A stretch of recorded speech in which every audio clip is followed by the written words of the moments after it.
샬롬. 날마다 말씀으로 우리에게 새 은혜를 부어주시는 하나님을 찬양합니다. 따스한 봄날 말씀과 늘 동행하시기를 주님의 이름으로 축복합니다. 오늘 말씀은 오바댜 1장 말씀 되겠습니다.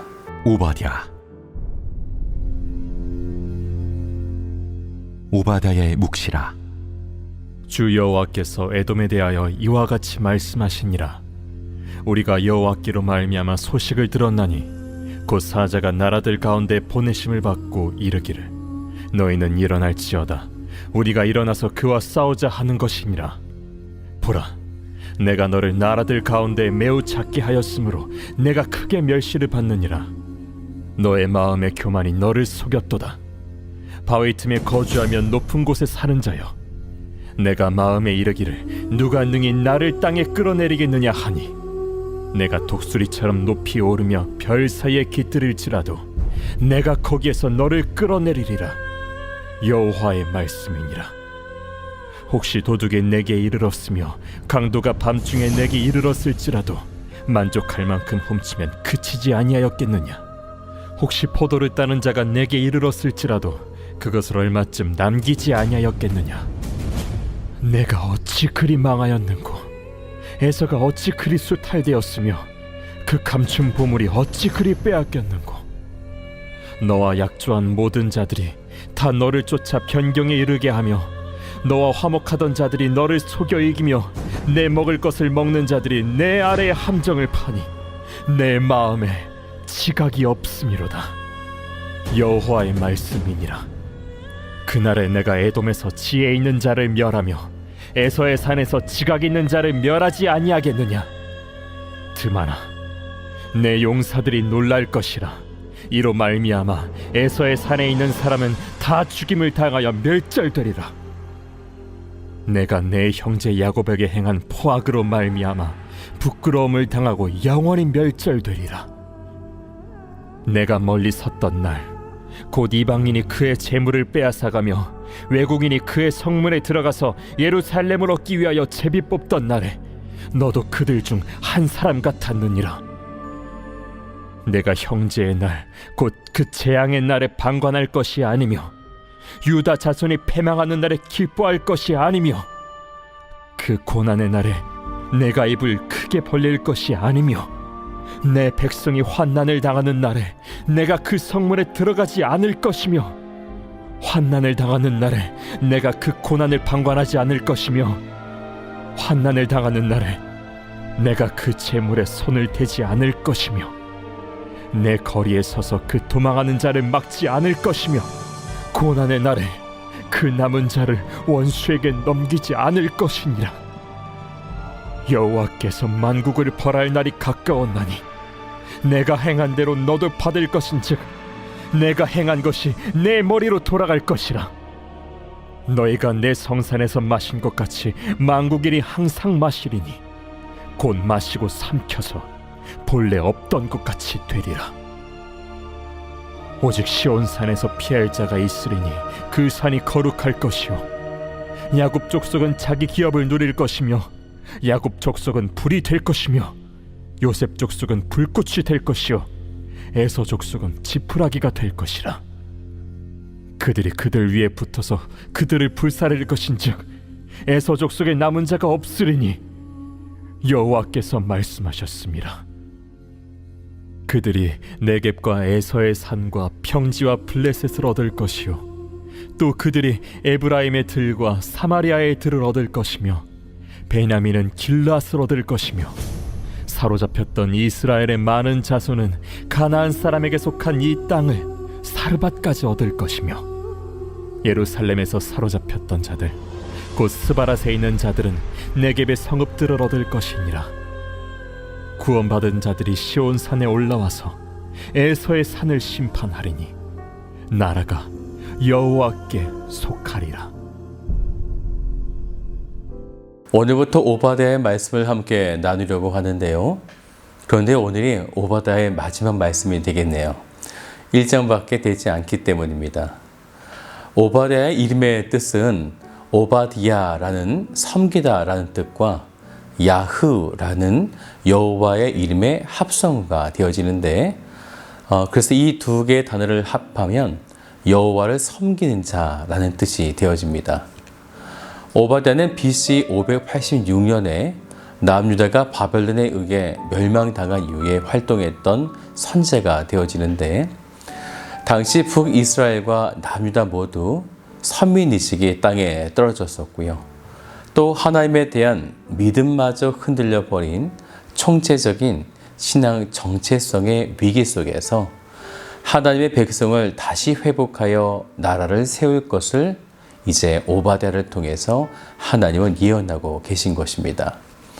그런데 이때 하나님은 에돔이라는 나라의 심판을 함께 예언하고 있는데요. 바벨론의 침공 당시 남유다에 대한 잔혹한 행위를 에돔이 하게 되어집니다. 이 에돔의 이런 행위는 이번만이 아니고요. 역사를 거슬러 올라가면 뿌리 깊게 지속적으로 유다와 적대 관계를 맺고 있었음을 우리는 말씀을 통해서 찾아볼 수 있습니다. 오늘 말씀을 이해하기 위해 에돔과 이스라엘의 역학관계를 좀 살펴보면 좋겠는데요. 출애굽 당시에 이스라엘 백성들이 광야를 지나 이제 곧 가나안에 입성하기 직전에 에돔의 그 왕의 대로를 통과시켜 달라 이렇게 왕에게 요구하게 되어집니다. 하지만 에돔 왕은 적대적인 태도로 강력하게 거부하게 된 거죠. 그리고 그들을 위협까지 했었습니다. 이에 이스라엘은 조용하게 에돔 변방으로 돌아가서 행진하게 된 거죠. 그 이후에 사울 왕은 에돔과 전쟁에서 승리하기도 했었고요. 또 그 다음 왕이었던 다윗은 18,000명의 에돔 사람을 살육하고 에돔을 식민지로 삼기도 했었습니다.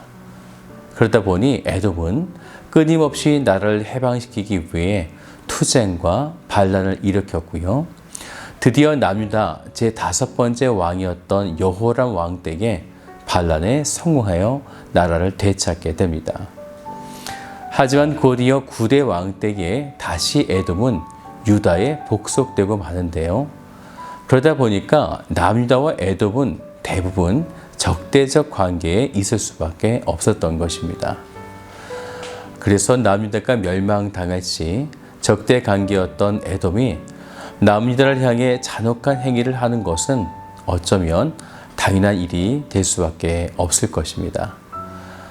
그런데 이러한 그들의 행위들이 공의로우신 하나님의 시각에 용서할 수 없는 죄악이었고 또 하나님을 멸시했었기 때문에 하나님은 에돔에 대해 공의의 이웃각한 심판을 선언하시고 계신 것입니다.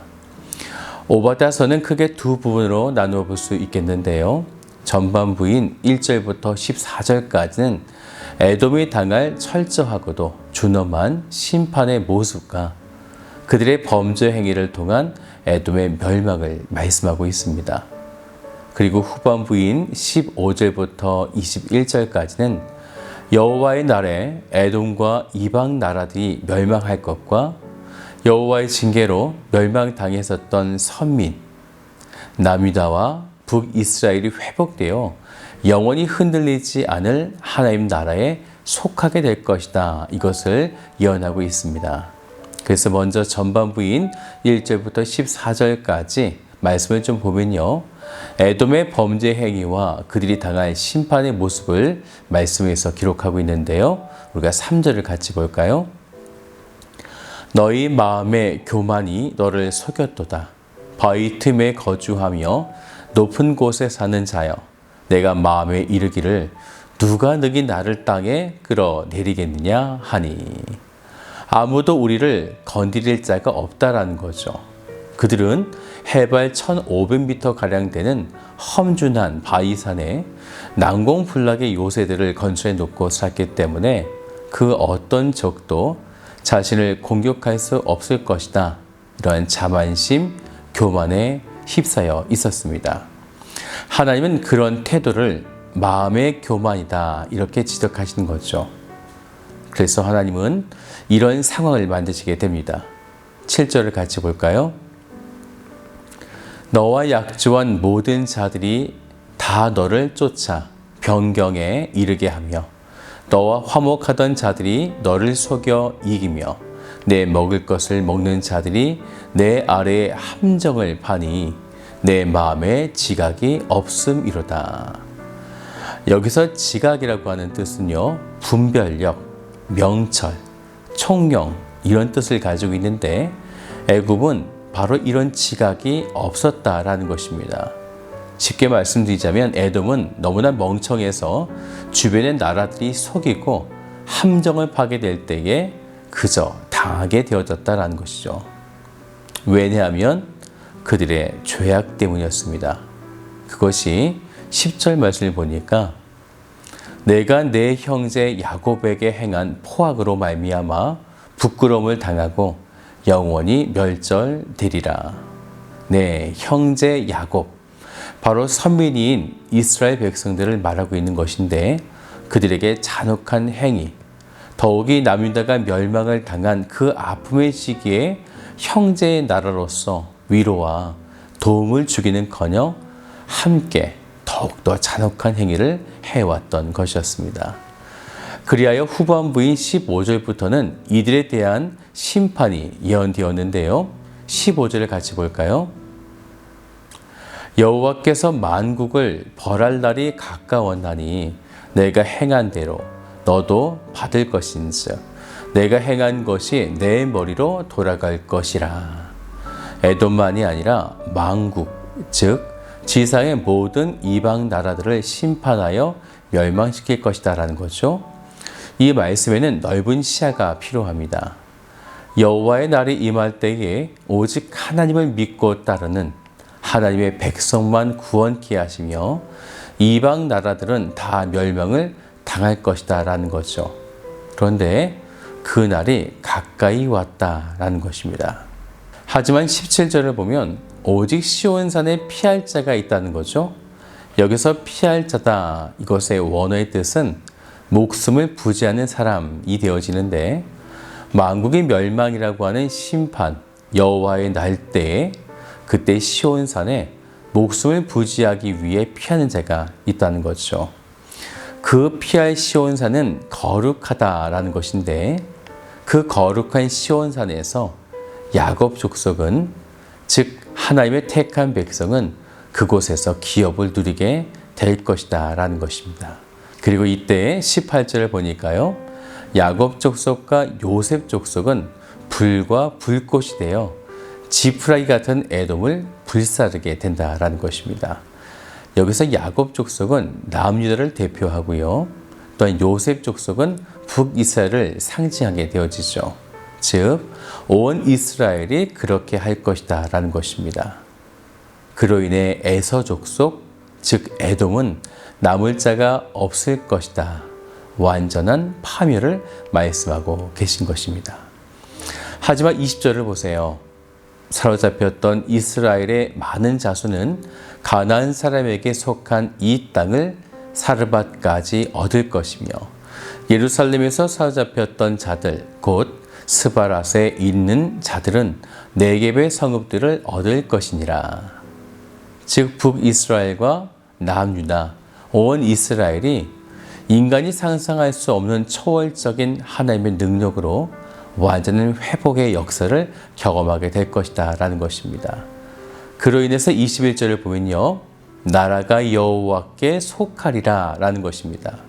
다신론적인 세상에서 하나님께만 속하고 다스려지는 나라, 여호와의 날에 하나님은 그렇게 행하실 것입니다. 사랑하는 여러분, 하나님은 공의로우신 분이십니다. 죄에 대한 심판, 믿는 자들을 향한 구원, 하나님의 공의는 그 모든 것을 정확하게 판단하실 것입니다. 그리하여 오직 하나님만을 온전히 섬기며 따라가셔서 하나님의 회복을 온전히 경험하시는 복된 성도들 되시기를 주님의 이름으로 축복합니다.